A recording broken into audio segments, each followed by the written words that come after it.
Cosmo health நேயர்களுக்கு வணக்கம். இன்னைக்கு நம்ம கூட சித்த மருத்துவர் தங்கத்தமிழ் முருகன் அவர்கள் இணைந்திருக்காங்க. ஆரோக்கியம் சார்ந்த நம்முடைய சந்தேகங்களை அவர்கிட்ட கேட்டு தெரிஞ்சுக்கலாம். வணக்கம் சார். வணக்கம்மா, எப்படி இருக்கீங்க? அற்புதமா இருக்கிறேன். ஓகே, இன்றைய நிகழ்ச்சியில் எங்களுடைய நேயர்களுக்காக இந்த சர்க்கரை நோயை கட்டுக்குள்ளே வைக்கணும். இப்போ நிறைய பேர் பார்த்தீங்கன்னா சர்க்கரை லெவல் அதிகமாகிறதுனால நிறைய பிரச்சனைகள், சர்க்கரை நோய் வந்துட்டாலே உடல் அதனுடைய பாதிப்பு நிறைய இருக்கும் அப்படின்னு சொல்கிறாங்க. இதனுடைய அளவு அதிகரிக்கும் போது இன்னும் பிரச்சனை அதிகமாகுதுன்னு சொல்கிறாங்க. இந்த சர்க்கரை நோயை எப்படி கட்டுக்குள்ளே வைக்கிறது, இதற்கு சித்தர்கள் ஏதாவது மருத்துவ முறைகள் குறிப்பிட்டிருக்காங்களா? சர்க்கரை அப்படிங்கிறது இந்த நிறையா பேர்த்துக்கு ஒரு சாரார் சர்க்கரையே இருக்கக்கூடாது, சர்க்கரை இருந்தால் நல்லதா அப்படின்னு நினைக்கிறாங்க. ஒரு சாரார் உடம்புல சர்க்கரைங்கிற ஒரு இன்சுலின் இருக்கணும், அது குளுக்கோஸாக கன்வெர்ட் ஆகி உடம்புல போய் ரத்தத்தில் கலக்கும் அப்படின்னு ஒரு சாரார் சொல்கிறாங்க. இன்னொரு சாரார் என்ன சொல்கிறாங்க, ஐயையோ இனிப்பு தின்னாலே சர்க்கரை நோய் வந்துடும் அப்படின்னு நினைக்கிறாங்க. இனிப்புக்கும் நாம் சாப்பிடக்கூடிய இனிப்புக்கும் உடலில் உருவாகக்கூடிய சுகருங்கிற அந்த குளுக்கோஸுக்கும் சம்பந்தம் கிடையாது. நாம் உடம்பில் இருக்கக்கூடிய யூரினையும் ரத்தத்தையும் எடுத்துத்தான் சுகர் டெஸ்ட் பண்ணுவாங்க. அந்த டெஸ்ட்டு பண்ணுறப்ப அந்த ரத்தத்தையோ அந்த யூரினையோ வாயில் சுவைத்து பார்த்தால் இனிக்காது. அப்போ இங்கே தான் நம்ம சிந்திக்கணும். ஒன்று உப்பு கைக்கும், இன்னொன்று துவர்ப்பும். அப்போ சுகரு அப்படின்னு சொல்லக்கூடிய ஒரு பொருள் உள்ளே இருக்குது, அதை டெஸ்ட்டு பண்ணுறதுக்கு நம்ம கொடுக்கக்கூடிய மெட்டீரியலில் அந்த இனிப்புத்தன்மை இருக்கணும்ல, இல்லை. அதுக்கு ஒரு ஃபார்மெட்டு என்ன வச்சுருக்குறாங்கன்னா சுகரு. அந்த சுகர் என்ன சுகராக இருக்குது, கழிவாக ஆகிறப்ப தான் அது சுகர் நோயாக ஆகுது. மனிதனுக்கு சுகர் இருக்கணுமானா இருக்கணும். எவ்வளோ இருக்கணும், ஒரு அளவு சொல்கிறாங்க. எவ்வளோ இருக்கணும், ஒரு 140 இருக்கலாம், 150 இருக்கலாம், ஒரு சில உடம்பை பொறுத்து 170 இருக்கலாம், 200 இருக்கலாம், இப்படி சொல்கிறாங்க. இது ஒரு ரகசியம், நல்லா கேட்டுக்குங்க.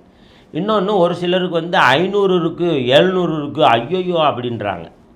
இதில் ஆணும் பெண்ணும் முக்கியமாக கவனிக்க வேண்டியது என்ன அப்படின்னா, இந்த சுகரு வந்த பயத்தினாலேயோ, இதுக்கு எடுக்கக்கூடிய மெடிசன்னாலேயோ, இதுக்கு படக்கூடிய கவலையினாலேயோ இவங்க ஹெல்த்து வீக் ஆயிரும். சில பேர் சொல்லுவாங்க, சுகர் அவன் வீணாக போயிட்டான், சுகர் இந்த பொண்ணு வீணாக போயிடுச்சு, சுகரால் தான் இவங்களுக்கு உடம்பு நினையுது அப்படின்னு.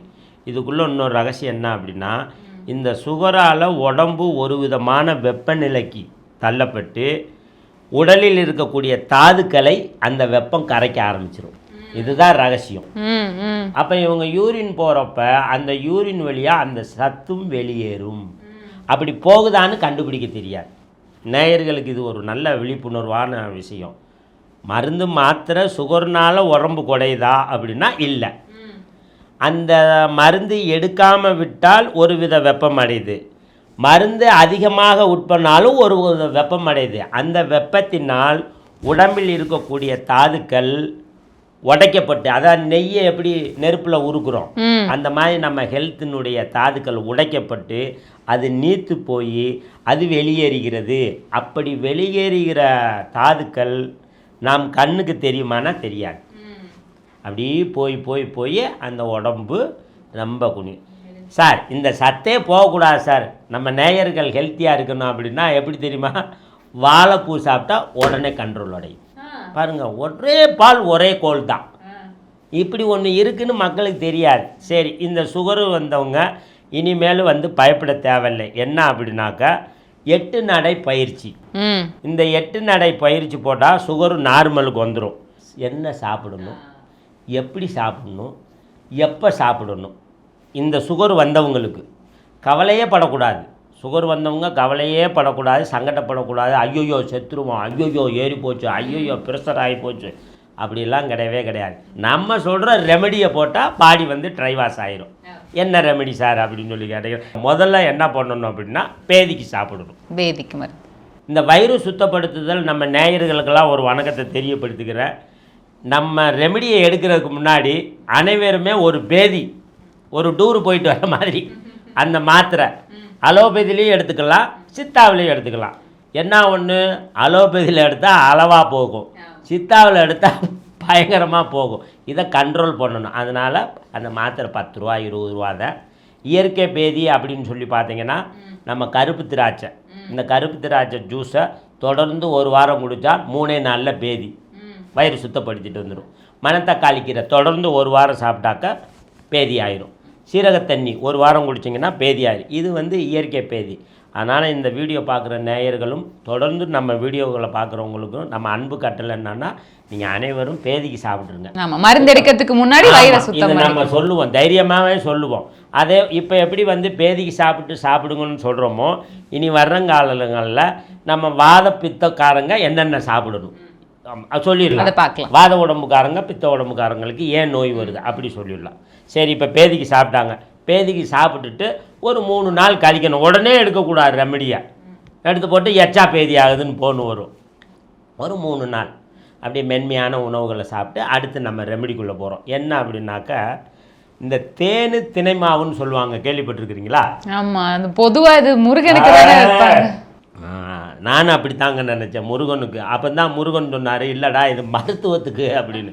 என்ன அப்படின்னா, இந்த திணையரிசி, இந்த திணையரிசியில் வந்து இந்த இன்சுலினை வந்து சுரக்க வைக்கக்கூடியது, இந்த கெட்ட ரத்தத்தை வெளுக்கக்கூடிய தன்மை இந்த திணையரிசிக்கு இருக்குது. இதை எப்படியோ முருகன் கண்டுபிடிச்சி காட்டு வல்லவனுக்கு எல்லாம் வாங்கடா, அங்கேருந்து இங்கே வா, இங்கேருந்து அங்கே போன்னு சொல்லி மூச்சு பயிற்சியும் நடக்குது, ரத்தமும் தூய்மை அடையுது, தேக பலமும் நடக்குது. ஒரே ஒரு மெட்டீரியல் 10 பர்பஸ். ஒரு கஞ்சியை குடித்தா 10 விஷயம் வேலை செய்யும். அப்படி தான். அப்போ இவங்களுக்கு நம்ம புரிகிற மாதிரி தினை அரிசி கஞ்சி வாரத்துக்கு ஒருக்கா சாப்பிடணும். அதை எப்படி கஞ்சி வச்சு சாப்பிடணும்?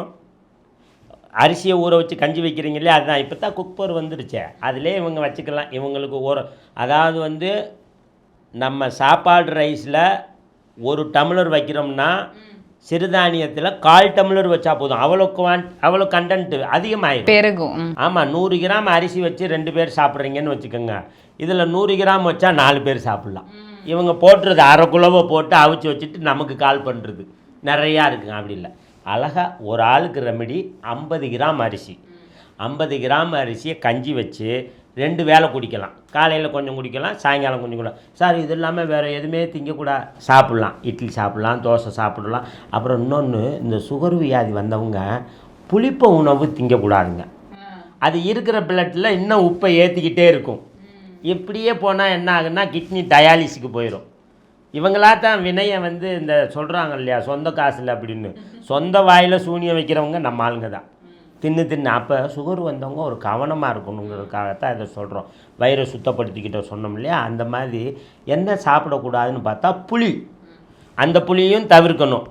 இந்த புளிக்க வச்ச இட்லி தோசை மாவு, தயவுசெய்து இதை பார்க்குற மனைவிமார்களை தான் கையெடுத்து கும்பிடுவேன். என்ன அப்படின்னா, கணவனை காப்பாற்றணும்னா நீங்கள் புளிப்பாக அவாய்டு பண்ணணும். புளிக்க வச்சு கொடுக்கக்கூடாது. அப்படி கொடுத்தாக்க அந்த புளிக்க வச்சு கொடுக்கறதுனால என்ன ஆகுன்னா, அவருக்கு ஒரு நாளைக்கு பிளக்ஸை வச்சுருவாங்க. அப்படி இருக்கக்கூடாது தாய்மார்கள். நம்ம ஏன் சொல்கிறோன்னா, அந்த புளிப்புனால நல்லதா கெடுதல்னாலாம் கெடுதல். அது இவங்களுக்கு சுகர் வந்துடும். அப்போ இட்லி தோசை சாப்பிடக்கூடாது. நல்ல கேள்வி கேட்டுங்க. இட்லி தோசையா, இட்லினா இட்லியே சாப்பிட்ணும். யாரும் மென்று சாப்பிட்றது இப்படி மென்றது இல்லை. 32 பல்கள் இருக்குதாம்மா, 32 தடவை மெல்லணுமாம்மா. உணவை போட்டு மென்று நைத்து கரைத்து ருசித்து சப்பி சுவைத்து அருந்தணுமாம்மா. இவ்வளோ ப்ராசஸ் இருக்குது. நல்லா கேட்டீங்க, இவ்வளவும் பண்ணணும். புளியே இல்லாமல் எப்படி சார் சமையல் ருசிக்கும் அப்படின்னாக்க, கொடம்புளி, அதுவும் கேரளாவில் ஃபேமஸ் கொடம்புளி, அதை வாங்கிக்கலாம். அதுவும் இப்படி தான். என்ன அப்படின்னா, இந்த புளியில் 2 பேர்த்துக்கு ரசம் வைக்கிறதுக்கு ஒரு 10 கிராம் போடுறீங்கன்னு வச்சுக்கோங்க. கொடம்புளியில் 5 கிராம் போட்டால் போதும். அது வந்து ரொம்ப வீரியமாக புளிக்கும். அதனால் தயவுசெய்து கொடம்புளி சேர்த்துக்கலாம். புளிப்பை அவாய்டு பண்ணட்டும்.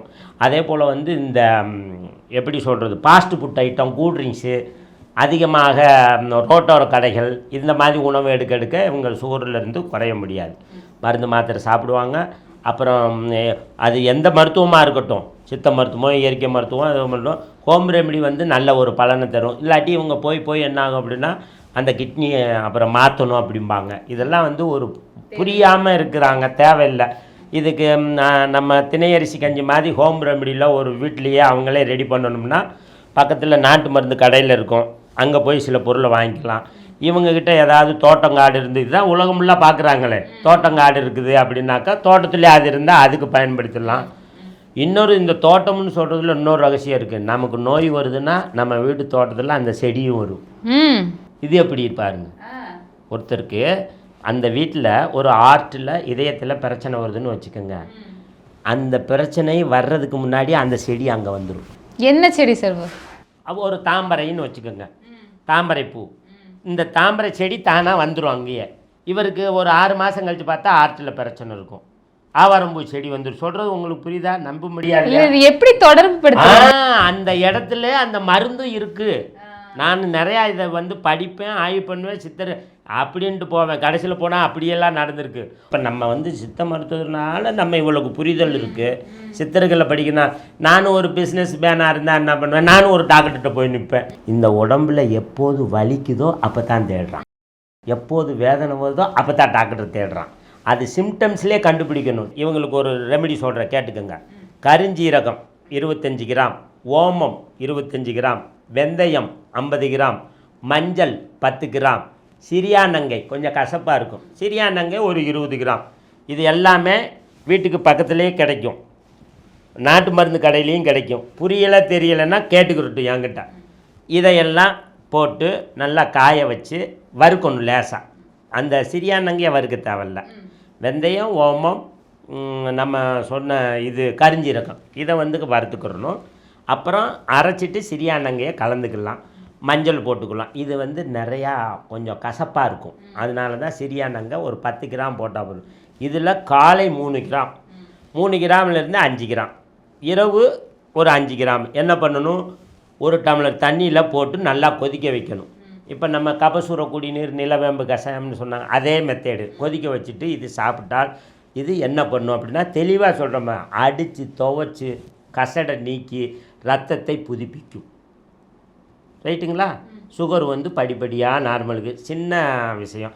இது போக வந்து நம்ம திணையரிசி கஞ்சி சொல்லியிருக்கிறோம். ஜூஸுகளில் வந்து சப்போட்டா எடுக்கலாம், நல்லா மாவு சத்து. அந்த சத்து நீத்து போகிறத பற்றி பேசணும் இல்லைங்களா? அந்த சத்தை வந்து இது ரினியூவல் பண்ணி கொடுத்துரும் சப்போட்டா. அந்த கஞ்சி பவுடர்னால் திணையரிசி கஞ்சி பார்த்தோம் இல்லைங்களா, அது மாதிரி. அப்புறம் ராகி பவுட்ரு, ராகி கூழ் அந்த மாதிரி எடுக்கலாம். இன்னொன்று வந்து இந்த அரோட்டி மாவுன்னு சொல்லுவாங்க, பழைய காலத்து பேர். இது வந்து எப்படின்னா சவ்வரிசி இருக்குல்ல, அந்த சவ்வரிசியிலேருந்து ஒரு பவுட்ரு பண்ணுவாங்க. அது வந்து கொஞ்சம் நலிவடைந்தவர்களுக்கு கஞ்சியாக காய்ச்சி அந்த மாதிரி வந்து கஞ்சியாகவும் குடிச்சிக்கலாம். இந்த மாதிரி எடுத்துக்கிட்டாங்கன்னா அவங்க ஹெல்த்து வந்து வேஸ்டேஜ் ஆகாமல் இருக்கும். ஓகே, சுகர் லெவலும் கம்மியாகும், சுகர் லெவலும் நார்மலுக்கு வந்து. ஓகே. இப்போ இந்த சர்க்கரை நோய் பற்றி நம்ம பேசும்போது நிறைய பேர் கஷ்டப்படுறது என்னன்னா, இந்த சர்க்கரை நோய் வந்துருச்சுன்னா அதை தொடர்ந்து நிறைய காலில் புண்கள், இல்லை எங்கே அடிபட்டாலும் இது ஆறாது. இந்த பிரச்சனை நிறைய பேருக்கு இருக்குது. இதுக்கு ஏதாவது சித்த மருந்துகள் இருக்குது? அற்புதம் அற்புதம். ஏன்னா சுகருக்கு கூட இன்றைக்கி உலகமெல்லாம் மருந்து சப்ளை பண்ணுறாங்க, நானும் பார்த்துட்டேன். இந்த காலை இனிமேல் யாரும் எடுக்க தேவையில்லை, கட்டை விரலும் எடுக்க தேவையில்லை, இந்த முட்டிக்காலி எடுக்க தேவையில்லை, குதிங்காலி. இந்த புண்ணு வந்ததுக்கு பின்னாடி இவங்க எச்சி பண்ணிக்குவாங்க, நோண்டி நோண்டி நோண்டி நோண்டி. இந்த மாதிரி சுகர் புண்ணு வந்தவங்களுக்கு ஒரு வீட்டு ரெமெடி என்ன அப்படின்னாக்கா, இந்த புண்ணை வந்து முதல்ல வந்து வெந்நீரில் கழுவணும். வீட்லேயே இருக்க எல்லாம் நம்மக்கிட்டேயே இருக்குது. என்ன அப்படின்னா, மஞ்சள், உப்பு, டெட்டாயில், எலுமிச்சம்பழம் ஒரு 1/4 பழத்தை புழிஞ்சு விடணும். இதெல்லாம் ஒரு இமேஜில் நினச்சி பாருங்களேன். அந்த புண்ணில் பட்ட அப்படிங்க, அவ்வளவுதான் அந்த நேரத்துக்கு. அப்புறம் புண்ணு ஆறிடும். அதை தொடர்ந்து பண்ண வேண்டாம். ஒரு நாள் விட்டு ஒரு நாள், அதாவது ஒரு நல்லா கேளுங்க, ஒரு 1/4 லிட்டரு தண்ணி கொதிக்க வச்சு எடுத்தாச்சு, 10 சொட்டு டெட்டாயில் உள்ளே விட்டுட்டோம், கலக்கியாச்சு. லெமன், எலுமிச்சம்பழம் இருக்குல்லங்க, அது கொஞ்சம் புழிஞ்சு விட்டு, மஞ்சத்தூள் சும்மா 2 கல் உப்பு நல்லா கலக்கி ஒரு லேசாக ஒரு துணியில் தொட்டு அந்த புண்ணில் விட்டு பார்க்கணும். ரொம்ப எரிச்சலாக இருக்குன்னா கொஞ்சம் தண்ணி கலந்துக்கலாம் சேர்த்து. ஒரு நார்மலாக இருக்குது அப்படின்னா இந்த இப்போ சொன்ன பாருங்கள், இந்த ரெமெடியில் அந்த புண்ணை கழுவணுங்க. கழுவி முடித்ததுக்கு பின்னாடி வேப்பங்கொழுந்து இருக்கு பாருங்கள், அந்த வேப்பங்கொழுந்து வந்து கொண்டு வந்து மஞ்சளை வச்சு அரைச்சி அந்த புண்ணு மேலே போட்டு, இதை கழுவணும், இதை புண்ணு மேலே போடணும், இதை கழுவணும், புண்ணு மேலே போடணும்.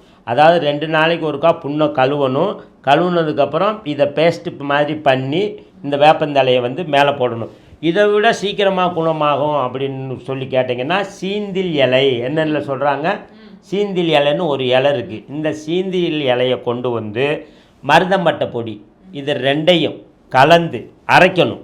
அரைச்சி அது கூட இந்த வேப்பங்குழந்தையும் போட்டுக்கலாம். அரைச்சி இது 3, அதாவது வந்து சீந்தில் இலை, மருதம்பட்டை பொடி அல்லது மருதம்பட்டை அல்லது வந்து இந்த வேப்பங்கொழுந்து, இது 3ஐயும் சேர்த்து வச்சு நல்லா அம்மிலையோ மிக்சிலையோ அரைச்சி சட்டினி மாதிரி ஒரு 50 கிராம் அளவு எடுத்துக்கிட்டு முதல்ல சொன்ன ரெமெடியில் சுகர் புண்ணை கழுவிட்டு இதை மேலே பேஸ்ட் மாதிரி போட்டு வந்தாங்கன்னா 48 நாளில் சுகர் புண்ணு குணமாயிடும். ஆமாம், இது வந்து ஆரம்ப கட்டத்திலே நம்ம பார்க்கலாம். ஆரம்ப கட்டில் அப்புறம் உள்ள நம்ம ரெமெடி சொல்லியிருக்கிறோம்ல, அதையும் சாப்பிட்டுட்டு இந்த ரெமெடியும் இதை வெளியிலையும் பண்ண இன்னும் சீக்கிரம் குணமாக. ஆரம்ப நிலையில் இருக்கிறவங்களாம் நான் சேலஞ்சே வைக்கிறேன், கட்டை விரல் எடுக்க தேவையில்லை. நம்ம நேயர்களுக்காக சொல்கிறோம். காலையும் எடுக்க தேவையில்லை, குதிங்காலையும் எடுக்க தேவையில்லை. இதெல்லாம் சின்ன ரெமெடி தான். என்னைய மாதிரி இருந்து ஒருத்தர் அக்கறையாகவும் செய்யலாம், இல்லை இதை பார்க்குறவங்க குடும்பத்தில் ஒருத்தர் செய்யலாம். ஓகே, ஸோ என்னதான் இருந்தாலும் சர்க்கரை நோயை ஆரம்ப கட்டத்திலே நம்ம பார்க்குறது தான் நம்மளுடைய உடம்புக்கு ரொம்ப நல்லது. அது எவ்வளோ தூரம் பெருசாகுதோ அதிகமாகுதோ காம்ப்ளிகேஷனும் அதே மாதிரி ரொம்ப அதிகமாக இருக்கும் இல்லையா? ஸோ இன்றைக்கி நிகழ்ச்சியில் சர்க்கரை நோய் குறையிறதுக்கு வீட்டு வைத்தியமாக என்ன மாதிரியான முறைகள் பண்ணலாம், சித்தர்கள் என்ன மாதிரியான வழிமுறைகள் நமக்கு சொல்லி கொடுத்துருக்காங்க அப்படின்றத பற்றி ஒரு தெளிவான விளக்கம் கொடுத்தீங்க. ரொம்ப நன்றி. நன்றிம்மா.